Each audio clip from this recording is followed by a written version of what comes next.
मैया के मंदिरवा में जाऊं कैसे है जी। मैया के मंदिरवा में जाऊं कैसे। मैया सोई भरनी दिया जगाऊं कैसे। मैया सोई भरनी दिया जगाऊं कैसे।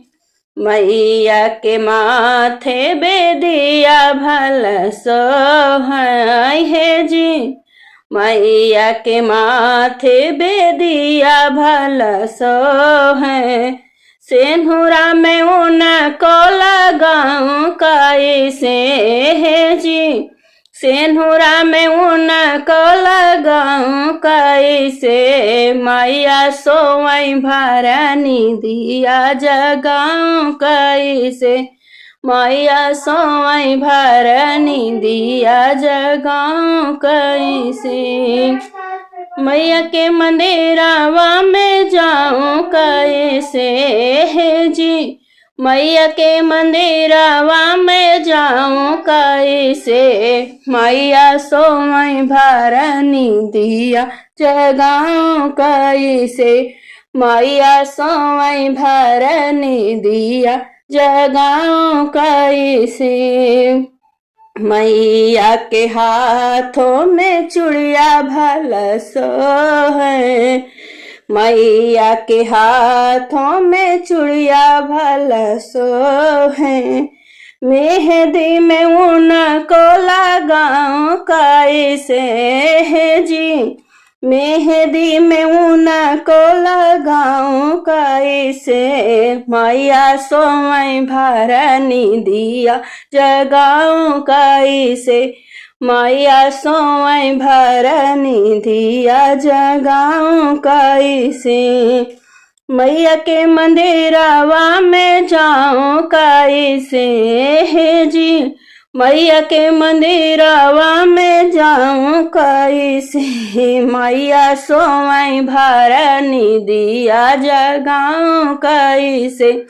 मैया सोई भरनी दिया जगाऊं कैसे।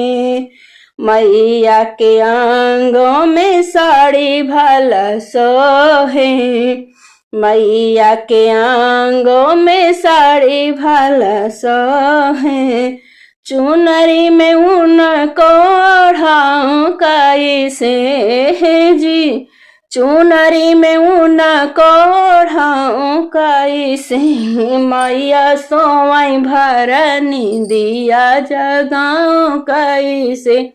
मैया सोई भरनी दिया जगाऊं कैसे। मैया के मंदिरवा में जाऊं कैसे है जी। मैया के मंदिरवा में जाऊं कैसे। मैया सोई भरनी दिया जगाऊं कैसे। मैया के पैरों में पायल भल सोहे। मैया के पैरों में छागल भल सोहे। महावर में उनको लगाऊं कैसे है जी। महावर में उनको लगाऊं कैसे। मैया सोई भरनी दिया जगाऊं कैसे। मैया सोई भरनी दिया जगाऊं कैसे। मैया के मंदिरवा में जाऊं कैसे है जी।